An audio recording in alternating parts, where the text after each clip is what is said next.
নমস্কার বন্ধুরা, living ইনসলিটে YouTube চ্যানেলে আমি সুমিত আরেকবার আপনাদের সবাইকে স্বাগত জানাই।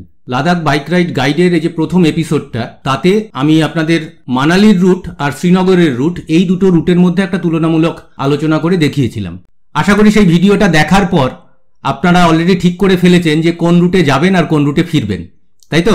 তা এবার জার্নিটা করতে গেলে, রাইডটা করতে গেলে তো একটা ট্যুর প্ল্যান লাগে, ডে ওয়াইজ একটা আইটিনারি লাগে। তো এই এপিসোডে আমি মোটামুটি 20 দিনে কলকাতা থেকে কলকাতার একটা ডে ওয়াইজ ট্যুর প্ল্যান আপনাদের সঙ্গে শেয়ার করব। এটা ফিক্সড কোনো প্ল্যান নয়, একটা টেন্টেটিভ প্ল্যান। আপনারা আপনাদের প্রয়োজন মতন এটাকে একটু মডিফাই করে নিতে পারেন। তবে আশা করি আমি এই যে প্ল্যানটা দিচ্ছি, এটাতে আপনাদের নিজেদের প্ল্যানটাকে ফাইনালাইজ করবার ক্ষেত্রে একটু হেল্প হবে। প্ল্যানটা দেখার পর আপনারা কিন্তু জানাবেন যে আপনারা কিভাবে এটার সঙ্গে সহমত অথবা কি কি পরিবর্তন করতে চলেছেন আপনাদের আসন্ন রাইডের ক্ষেত্রে। আর যারা অলরেডি লাদাখ রাইড করে এসছেন কলকাতা থেকে, তারা কিন্তু এটা অবশ্যই কমেন্ট করে জানাবেন যে আপনাদের প্ল্যানের সঙ্গে আমার এই প্ল্যানটার কতটা মিল আছে অথবা কতটা অমিল আছে। তাহলে শুরু করা যাক। ডে 1। বেশিরভাগ রাইডারই কলকাতা থেকে যখন জার্নিটা শুরু করে, প্রথম দিন তাদের টার্গেট থাকে বেনারস অবধি যাওয়ার। এবার যদি আপনি দিল্লিতে পৌঁছানোর জন্য জিটি রোড বা ওল্ড দিল্লি রোড অর্থাৎ NH-19 এটাকে অনুসরণ করেন, তাহলে এই বেনারসে যাওয়ার প্ল্যানটা মোটামুটি ঠিকই আছে। কিন্তু সমস্যা হলো একটা, যে বেনারসে থাকার যে হোটেলগুলো সেগুলো NH থেকে বেশ খানিকটা ভেতরের দিকে, ওই ঘাটের কাছাকাছি। ফলে আপনাকে NH ছেড়ে ওই ঘাটের কাছাকাছি পৌঁছানো, শহরে পৌঁছানো এবং পরের দিন আবার সেখান থেকে চেক আউট করে এসে NH-এ পৌঁছানো, এটাতে অনেকটা সময় ব্যয় করতে হয়। সেই জন্য আমি বলবো, যদি আপনারা দিল্লি রোড ধরেই যাওয়ার প্ল্যান করেন, তাহলে বেনারস না থেকে তার একটু আগে মোহানিয়াতে থাকতে পারেন। বেনারসের ডিস্টেন্স কলকাতা থেকে মোটামুটি 670 কিলোমিটারের মতন, আর মোহানিয়া অ্যারাউন্ড 600 কিলোমিটার মতন কলকাতা থেকে। মোহানিয়াতে যেটা হয়, রাস্তার পাশেই, একদম NH এর পাশেই, এমনকি যাওয়ার সময় সেটা আমাদের বাঁদিকেই পড়বে, বেশ কয়েকটা ডিসেন্ট মানে ঠিকঠাক হোটেল রয়েছে, পার্কিং এর সুবিধাযুক্ত। ফলে বেনারস না গিয়ে এই মোহানিয়াতে থাকাটা যথেষ্ট সুবিধাজনক বলে আমার মনে হয়। কিন্তু যদি আপনারা দিল্লি রোড ধরে না গিয়ে পরের দিন পূর্বাঞ্চল এক্সপ্রেসওয়ে এবং তারপর লখনৌ আগ্রা এক্সপ্রেসওয়ে এটা ধরতে চান, তাহলে আমি বলবো প্রথম দিন মোহানিয়া বেনারস কোনোটাতেই যাওয়ার দরকার নেই। প্রথম দিন আপনি থাকুন ঔরঙ্গাবাদে। একটা এত বড় রাইড, লং রাইড, প্রত্যেক দিনই অনেকটা করে লম্বা চালাতে হবে। সেক্ষেত্রে লং রাইডের প্রথম দিনই খুব বেশি চাপ না নিয়ে ওই 700-800 কিলোমিটার না চালিয়ে একটু রিল্যাক্স ভাবে যেতে পারবেন। লম্বা ডিস্টেন্স একদিনে কতটা কভার করেছি এইটা লোকজনকে বলবার সুযোগ আরো আসবে। আসলে পুরো রাইডটাই তো একটা অনেক দিনের রাইড। সেক্ষেত্রে প্রথম দিনই খুব বেশি লাফালাফি না করে এনার্জি সঞ্চয় করে পরের দিকের জন্য যদি সুস্থ থাকা যায়, তাহলে আমার মনে হয় সেটা অনেকটা ভালো। ঔরঙ্গাবাদের দূরত্ব কলকাতা থেকে মোটামুটি 500 কিলোমিটারের মতন। এবার মোহানিয়া থেকেও আপনি পূর্বাঞ্চল এক্সপ্রেসওয়ে ধরতে পারবেন। কাজে আপনি চাইলে মোহানিয়াতেও থাকতে পারেন, আবার ঔরঙ্গাবাদেও থাকতে পারেন পূর্বাঞ্চল এক্সপ্রেসওয়ে ধরবার ক্ষেত্রে। ঝাড়খণ্ডের রাস্তা যথেষ্ট ভালো। এই চলে এসেছি পরেশনাথ হিল। ঝাড়খণ্ডের রাস্তা কিন্তু অসম্ভব ভালো। তবে বিহারের বেশ কিছু অংশে রাস্তার কনস্ট্রাকশনের কাজ চলছে, সেই কারণে প্রচুর ডাইভারশন আছে। ফলে জার্নির টাইম বেশ খানিকটা বেড়ে যেতে পারে। টোল প্লাজার পরেই আবার ডাইভারশন। এই ডাইভারশনই আজকে শেষ হয়ে গেলাম, একদম খালি ডাইভারশন। ডে 2। এই দিন আমরা ঔরঙ্গাবাদ থেকে আগ্রা যাব লখনৌ হয়ে। পূর্বাঞ্চল এক্সপ্রেসওয়ে এবং আগ্রা লখনৌ এক্সপ্রেসওয়ে যদি ধরে আপনি যান, তাহলে আপনার দূরত্ব হবে 810 কিলোমিটারের মতন ঔরঙ্গাবাদ থেকে। আর যদি NH-19 ধরে যান, তাহলে দূরত্ব 760 কিলোমিটারের মতো। মোহানিয়া থেকে যদি আপনি স্টার্ট করেন, তাহলে পূর্বাঞ্চল এক্সপ্রেসওয়ে ধরেই যান আর জিটি রোড ধরেই যান, দূরত্ব মোটামুটি 100 কিলোমিটারের মতন কমে যাবে। তবে একটা জিনিস মাথায় রাখবেন, পূর্বাঞ্চল এক্সপ্রেসওয়ে আর আগ্রা লখনৌ এক্সপ্রেসওয়ে দুটোতেই কিন্তু বাইকের টোল আছে এবং সেটা বেশ ভালো পরিমাণ। তবে এই টোল দিলেও এই দুটো রাস্তায় চালানোর অভিজ্ঞতা কিন্তু একটা অসাধারণ। সারা জীবন মনে থাকবে এই দুটো রাস্তায় রাইড করবার অভিজ্ঞতাটা। কাজে একটু খরচা হলেও এটা আপনি করতেই পারেন।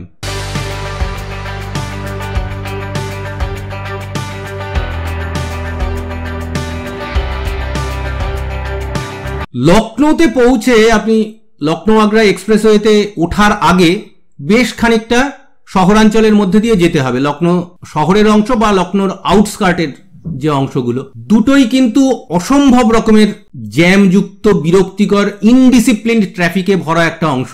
এই জায়গাটুকু ছাড়া বাকি রাইডটা অসাধারণ লাগবে। ডে 3। আমি ধরে নিচ্ছি এই প্রথম যে অংশটা, এটাতে আমরা মানালি হয়ে যাব কাশ্মীর হয়ে ফিরবো। কাশ্মীর হয়ে গিয়ে মানালি হয়ে ফেরা, সেই অপশনটাও আমি পরে আলোচনা করব। তবে প্রথম অংশে আমি ধরে নিচ্ছি যে আমরা মানালি হয়ে যাচ্ছি আর কাশ্মীর হয়ে ফিরবো। তাহলে সেক্ষেত্রে তৃতীয় দিন থেকেই কিন্তু এই দুটো রাইডের ক্ষেত্রে রাস্তা আলাদা হয়ে যাবে। তৃতীয় দিন আমরা কি করব, আগ্রা থেকে বিলাসপুর যাব, মোটামুটি 574 কিলোমিটার রাস্তা NH44 ধরে, সময় লাগবে ওই 11 থেকে 12 ঘন্টার মতন। ডে 4 এদিন আমরা বিলাসপুর থেকে সিসু যাব মানালি ক্রস করে, অথবা জিসপা যাব, অথবা দারচা যাব। এটা ডিপেন্ড করবে কতটা সময় হাতে আছে, কতটা সময় লাগলো আমাদের যেতে এবং শারীরিক কন্ডিশন সবকিছুর উপরে। বিলাসপুর থেকে সিসু হচ্ছে 205 কিলোমিটার, জিসপা হচ্ছে 255 কিলোমিটার, আর দারচা হচ্ছে 270 কিলোমিটার। দুটো রাস্তা তুলনামূলক আগের যে ভিডিওটা করেছিলাম, যার লিঙ্ক এই মুহূর্তে আই বাটনে আসছে, সেটাতেও আমি বলেছিলাম যে মানালির রাস্তায় খুব দ্রুত অল্টিটিউড গেইন হয় বলে AMS বা অ্যাকিউট মাউন্টেন সিকনেস হওয়ার একটা বড় রকমের সম্ভাবনা থাকে। সেই জন্য পরিস্থিতির সঙ্গে খাপ খাওয়ানোর জন্য, এই উচ্চ অল্টিটিউডের সঙ্গে খাপ খাওয়ানোর জন্য আমি বলবো এই তিনটে জায়গার যে কোনো একটাতে নাইট স্টেটা করুন। সিসু মোটামুটি 10,000 ফিট উচ্চতায় একটা অসাধারণ পাহাড়ি গ্রাম। মানালি থেকে অটল টানেল পেরোনোর পর মোটামুটি 10-12 কিলোমিটার দূরে এই সিসু আসে, যেখানে একটা অসাধারণ হ্রদ আছে।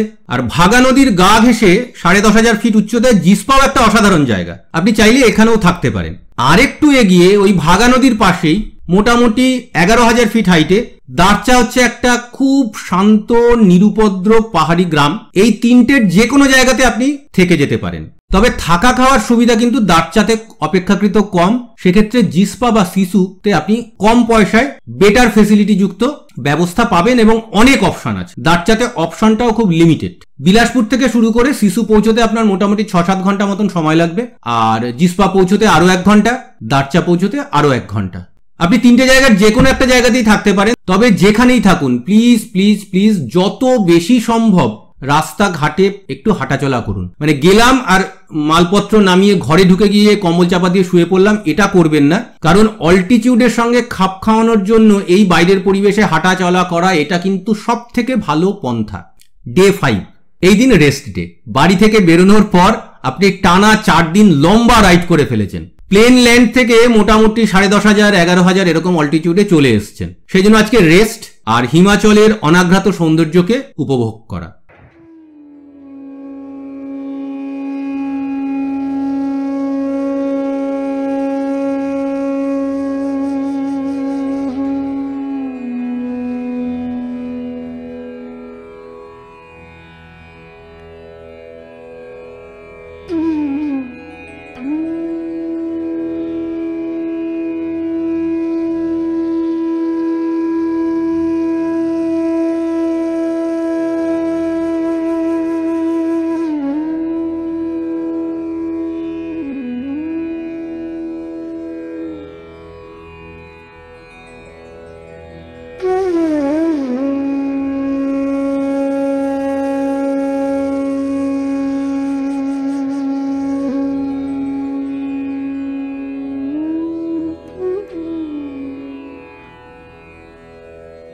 তবে রেস্ট মানে কিন্তু ঘরে শুয়ে বসে একদম বিশুদ্ধ ল্যাদ খাওয়া আর পান ভোজন নয়। শুধুমাত্র বাইক চালানোটা বন্ধ।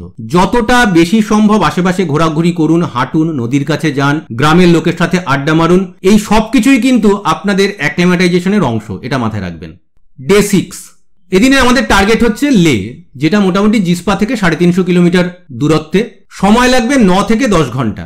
মাঝখানে আপনাকে নাকিলা, বারলাচালা এবং তাংলাংলা এই তিনটে পাস ক্রস করতে হবে। গাটালুপসের হেয়ারপিন বেন্ড পেয়ে উঠতে হবে, আর অসাধারণ মোড়ে প্লেনের মধ্যে দিয়ে চালানোর মজা নিতে হবে। সব মিলিয়ে আজকের এই বৈচিত্র্যময় রাইড আপনি নিঃসন্দেহে উপভোগ করবেন, আমার গ্যারান্টি রইল। ডে 7 আজকে লের সাইট সিইং। লের আশেপাশে কি কি দর্শনীয় জায়গা আছে সে সম্পর্কে বিশদ জানতে এই মুহূর্তে আই বাটনে যে লিঙ্কটা আসছে সেই ভিডিওটা দেখতে পারেন। তাছাড়া আমি ডেসক্রিপশন বক্সেও দিয়ে দেবো ভিডিওর লিঙ্ক। স্পটগুলো ঘোরার পর যদি আপনার হাতে সময় থাকে তাহলে লে বাজারে একটু হাঁটাচলা করতে পারেন, আর যদি প্রয়োজন হয় তাহলে আপনার বাইকের সার্ভিসিং, মেইনটেনেন্স ইত্যাদি যা করার সেটাও এই দিন করতে পারেন। ডে 8 লে থেকে খুব সকাল সকাল শুরু করুন। খাটদুংলা পেরিয়ে ডিস্কিটে বুদ্ধের মূর্তি, ডিস্কেট মনাস্ট্রি এগুলো দেখুন। তারপর হুন্ডারে যান, স্যান্ড ডিউনের আশেপাশে কিছুটা সময় কাটান, দুকুজালা ব্যাকটেরিয়ান উটের সাথে ছবি তুলুন। তারপর আবার ডিস্কিট হয়ে অকঘামের দিকে এগিয়ে আসুন। লে থেকে হুন্ডার হচ্ছে 130 কিলোমিটার, সেখান থেকে আগ্রাম 50 কিলোমিটার, তাহলে মোট 180 কিলোমিটারের রাইড হচ্ছে এই দিন। সময় লাগবে মোটামুটি 8 থেকে 10 ঘন্টা। হুন্ডারে না থেকে কেন আমি আগ্রামে চলে আসতে বললাম, সেই প্রশ্ন আপনি কমেন্ট সেকশনে আমাকে করতেই পারেন এবং আমি যথাবিহিত তার উত্তর দেওয়ার চেষ্টা করব, ব্যাখ্যা করার চেষ্টা করব। তবে আশা করি পরের দিনের প্ল্যানটা শুনলেই আপনার কাছে এটা ক্লিয়ার হয়ে যাবে। তা সত্ত্বেও যদি মনে হয় আপনি প্লিজ কমেন্ট করুন, আমি ব্যাখ্যা দেব। ডে 9, আজকে কিন্তু প্যাংগং দেখার দিন।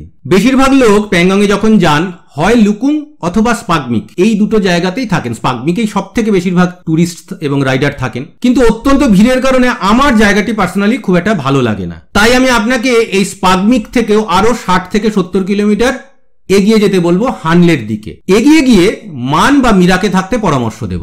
আমার ব্যক্তিগত পছন্দ মিরাক, তার কারণ এখানে ভিড় খুব কম আর প্যাংগং এর একদম কাছে থেকে ঘরে বসেই প্যাংগং দেখা যায়। সকালের তৃতীয় রাউন্ড চা খেতে খেতে আমরা বিছানায় বসেই প্যাংগং দেখছি।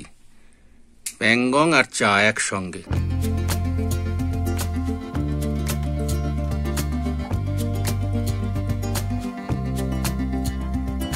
মিরাক পৌঁছানোর জন্য আপনাকে প্রচুর ওয়াটার ক্রস করতে হবে, যেগুলো বেলা বাড়ার সাথে সাথে আকারে এবং গভীরতায় বাড়তে থাকে। এই কারণে আমি অষ্টম দিনে হুন্ডারে না থেকে আরো 50 কিলোমিটার এগিয়ে আগ্রামে চলে আসতে বলেছিলাম। হুন্ডার থেকে যাত্রা শুরু করলে এই মিরাকে এসে পৌঁছতে বেলা প্রায় শেষ হয়ে আসবে। তখন এই ওয়াটার ক্রসিং গুলোর গভীরতা সব থেকে বেশি হয়।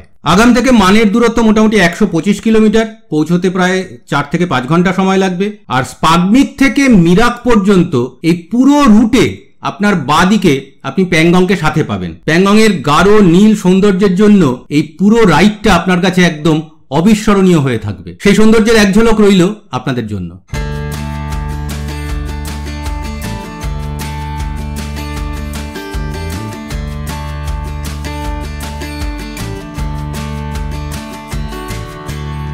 ডে 10, রাইডের 10ম দিনে আপনি চুশুল ও রেজাংলা পার হয়ে হানলে পৌঁছবেন।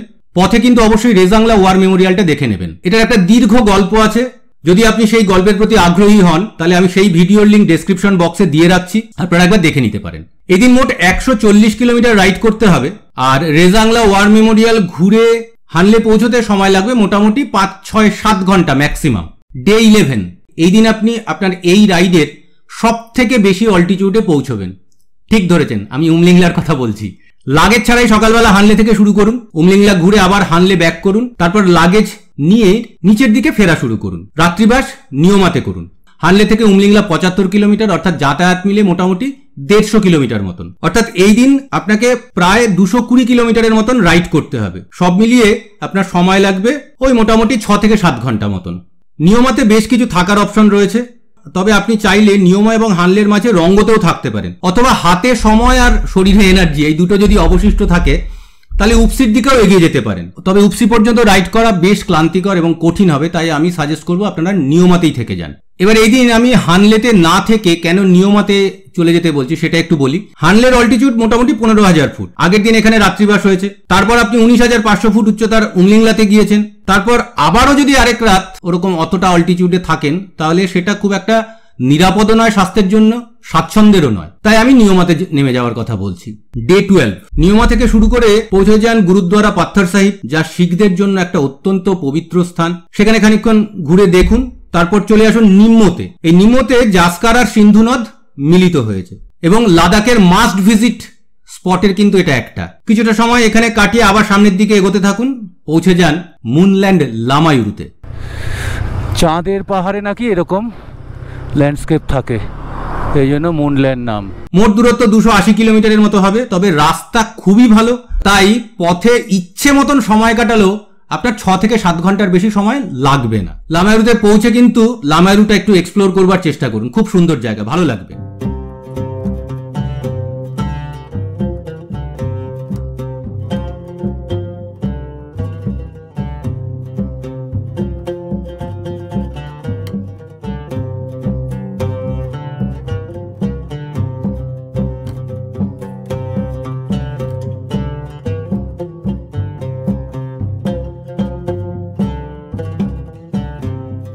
এই ল্যান্ডস্কেপ কিন্তু আপনি লাদাখের আর কোথাও পাবেন না।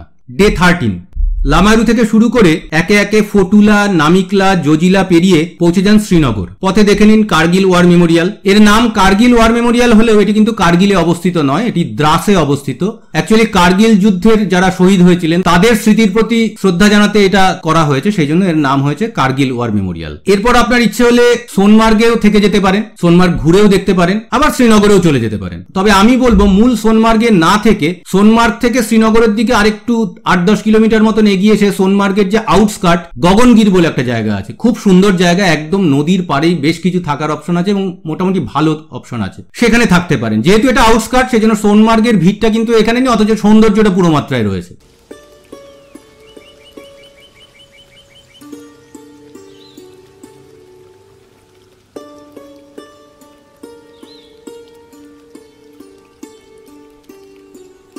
লামায়রু থেকে শ্রীনগর এটা মোটামুটি 300 কিলোমিটারের মতন, সময় লাগবে 6 থেকে 7 ঘন্টা। পথে থামতে থামতে এনজয় করতে করতে যদি আপনি 10-12 ঘন্টাও লাগিয়ে দেন তাহলেও কোনো চাপ নেই, কারণ শ্রীনগরে আপনি সন্ধ্যার পরে পৌঁছলেও আরামসে হোটেল খুঁজে পাবেন।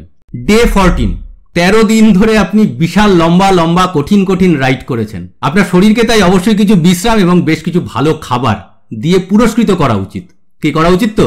এবং আপনার বাহনটিরও একটি যত্নাত্তির দরকার হতে পারে। তাই এই দিন শ্রীনগরে থাকুন, ডাল লেকে শিকারা রাইড করুন, ভালো কাবাব খান, গুস্তাবা খান, বিরিয়ানি খান, যা মন চায় তাই খান, আর কাশ্মীর উপত্যকার আলপাইন সৌন্দর্যকে প্রাণ ভরে উপভোগ করুন। আর এরপরে কদিন যে বিরক্তিকর রিটার্ন জার্নি আসতে চলেছে তার জন্য মনে এবং শরীরে প্রচুর পরিমাণে এনার্জি সঞ্চয় করে নিন, এটা কিন্তু লাগবে পরে। ডে 15, এই দিনের রাইড কিন্তু বেশ লম্বা হতে চলেছে। শ্রীনগর থেকে শুরু করে আপনি আম্বালায় পৌঁছে যান, যা প্রায় মোটামুটি 630 কিলোমিটারের মতন হবে। জ্যাম এবং রাস্তার অবস্থার উপর নির্ভর করে রাইড শেষ করে হোটেলে ঢুকতে আপনার কমপক্ষে 14 থেকে 15 ঘন্টা সময় লাগবে। লম্বা জার্নি, আমি প্রথমেই বলেছিলাম। ডে 16, যাওয়ার সময় আপনি পূর্বাঞ্চল এক্সপ্রেসওয়ে ধরে গিয়েছেন, তাই এবার আমি বলবো ওল্ড দিল্লি রোড বা জিটি রোড ধরে আপনি ফিরুন, তাহলে দুটো রাস্তায় দেখা হয়ে যাবে। পৌঁছে যান কানপুরে, দূরত্ব 650 কিলোমিটারের মতন, কমপক্ষে 12 ঘন্টা সময় লাগবে। ডে 17, আরো একটা লম্বা রাইডের দিন। কানপুর থেকে যাত্রা শুরু করুন এবং বারহি বা গোবিন্দপুরে পৌঁছে যান। প্রথমটি প্রায় 630 কিলোমিটার দূরে, সময় লাগবে মোটামুটি 12 ঘন্টা, আর পরেরটি অনেক লম্বা 780 কিলোমিটার, সময় লাগবে প্রায় 15 ঘন্টার মতন। তবে গোবিন্দপুরে পৌঁছতে হয়তো একটু কষ্ট হবে, কিন্তু যদি পৌঁছে যান তাহলে পরের দিন আপনার বাড়ি ফেরার রাইডটা অপেক্ষাকৃত সহজ হবে এবং ছোট হবে। ডে 18, এটা এই দীর্ঘ রাইডের পর আপনার কাছে সব থেকে সুখের দিন, কারণ এই দিন আপনি আপনার বাড়িতে ফিরছেন। এবার আপনাদের মনে প্রশ্ন আসতেই পারে যে থাম্বনেল বা টাইটেলে আমি 20 দিন বলেছিলাম, অথচ 18 দিনে প্রোগ্রামটা শেষ হয়ে গেল, তাহলে বাকি 2 দিনের কি হলো?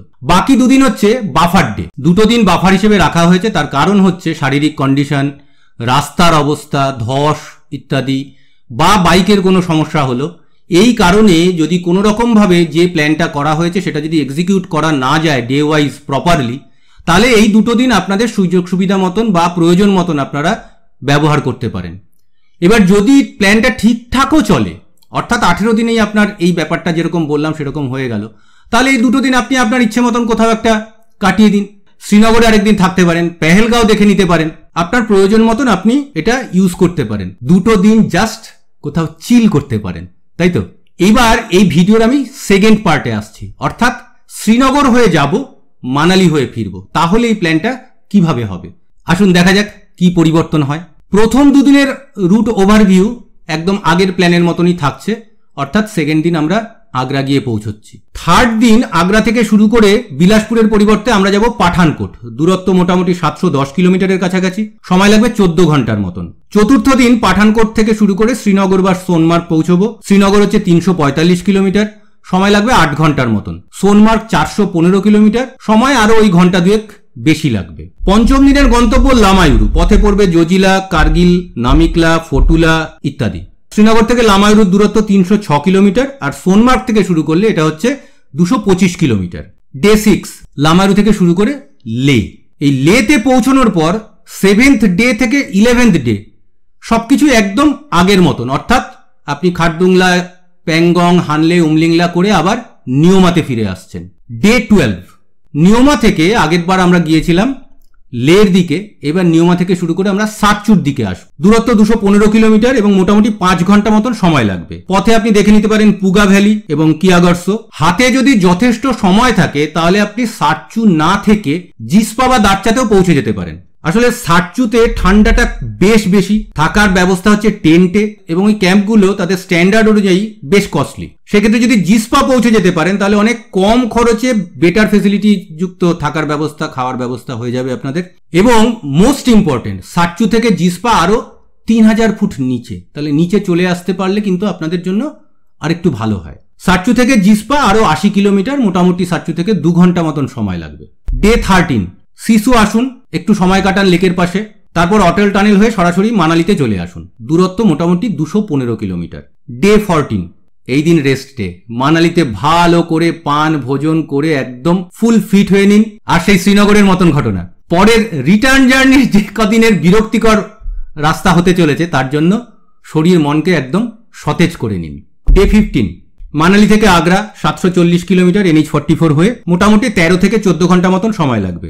ডে 16 আগ্রা থেকে মোহানিয়া 650 কিলোমিটার মতন, 12 ঘন্টা মতন সময় লাগবে। আর ডে 17 বাড়ি চলে আসা। সুতরাং এই প্ল্যানে আপনার কাছে 3টে বাফার ডে আছে। আগের প্ল্যানটাতে ছিল 2টো বাফার ডে, এটাতে রয়েছে 3টে বাফার ডে, যেটা আপনি আপনার প্রয়োজন মতন ব্যবহার করতে পারেন। কিভাবে ব্যবহার করতে পারেন? যদি সবকিছু ঠিকঠাক থাকে তাহলে আপনি ডে 12-এ আপনি নিয়মা থেকে স্টার্ট করে সাটচু বা জিসপার দিকে না এসে সো মরিরি দেখে নিতে পারেন। ওই দিন আপনি সাটচু থেকে শুরু করে কার্জক ভিলেজ চলে যান, যেটা একদম সো মরিরির গা ঘেঁষে। এরপরেও আপনার হাতে 2টো বাফার ডে থাকছে, আপনি প্রয়োজন মতন আবার এগুলোকে ইউজ করতে পারেন। যেমন মানালি থেকে কলকাতা ফেরাটা 3 দিনে না করে 4 দিনে ভেঙে করতে পারেন। সেক্ষেত্রে প্রত্যেক দিনই অপেক্ষাকৃত কম দূরত্ব আপনাকে অতিক্রম করতে হবে। আবার মানালিতে একটা এক্সট্রা দিন থাকতে পারেন, থেকে একটু শপিং টপিং করলেন বাড়ির সকলের জন্য, সেটাও হতে পারে। তাহলে এবার আপনারা আমাকে কমেন্ট করে জানান যে এই প্ল্যানের প্রথম অংশ আপনাদের কাছে বেটার অপশন মনে হলো না সেকেন্ড আপনাদের কাছে বেটার মনে হলো। আর আপনারা যদি কোনো রকম ভাবে প্ল্যান করে থাকেন তাহলে সেই প্ল্যানের সঙ্গে আমার এই প্ল্যানের কতটা মিল আছে বা কতটা অমিল আছে সেটাও আপনারা জানান। মত বিনিময় করলে তবেই তো আরো বেশি পারফেক্ট হওয়া যাবে, তাই না? দেখা হচ্ছে নেক্সট এপিসোডে, যেদিন আমি জাস্কার ভ্যালির প্ল্যান নিয়ে আলোচনা করব। ভালো থাকবেন সবাই, শুভরাত্রি।